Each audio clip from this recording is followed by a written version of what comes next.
Selamat datang kembali pemirsa. Selamat bergabung dengan channel Putut Al-Huda. Bersama saya sendiri Putut Al-Huda. Dalam beberapa menit ke depan saya akan membawakan berita terhangat terupdate di hari ini, yaitu politik dan artis. Silahkan tonton video ini sampai selesai agar tidak gagal paham. Salam waras, salam NKRI. Ismail Bolong jadi saksi kunci perseteruan Ferdy Sambo versus Kabareskrim. Kasus dugaan suap tambang ilegal yang menyeret nama Kabareskrim Polri Komjen Agus Andrianto masih menjadi tanda tanya. Bermula dari pengakuan Ismail Bolong hingga surat penyelidikan mantan Kadif Propam Ferdy Sambo. Ex-polisi yang berkaitan dengan bisnis mafia tambang ilegal di Kalimantan Timur, Kaltim, Ismail Bolong menjadi saksi kunci mengenai keterlibatan Agus benar terlibat atau tidak. Ismail sempat mengaku bahwa dirinya menyerahkan uang hasil kegiatan tambang ilegal di Kaltim senilai 6 miliar rupiah kepada Agus selaku Kabareskrim.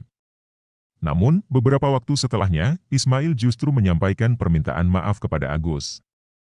Ia mengaku pernyataan awalnya dibuat di bawah tekanan Brigjen Hendra Kurniawan yang kala itu masih menjabat sebagai Karopaminal Polri. Kini, Polri tengah mencari keberadaan Ismail Bolong. Pencarian dilakukan oleh tim dari Polda Kalimantan Timur serta Mabes Polri.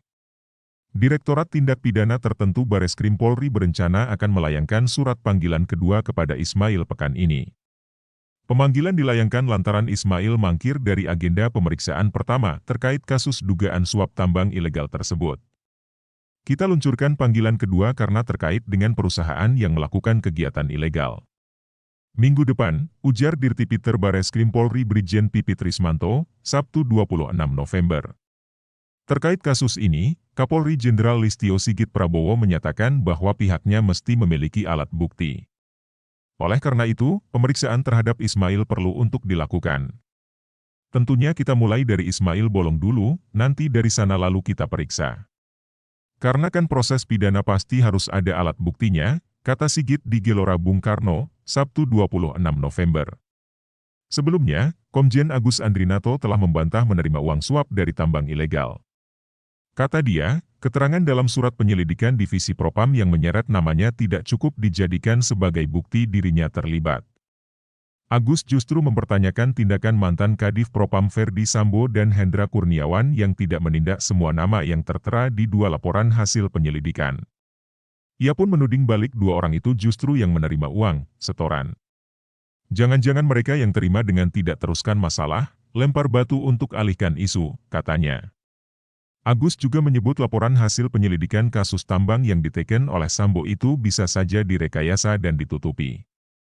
Agus bahkan menyamakan LHP dengan BAP dalam kasus pembunuhan Brigadir J yang direkayasa oleh Sambo. Maklumlah kasus almarhum Brigadir Yosua aja mereka tutup-tutupi. Lihat saja BAP awal seluruh tersangka pembunuhan almarhum Brigadir Yosua, dan teranyar kasus yang menjerat IJPTM yang belakangan mencabut BAP juga, tuturnya.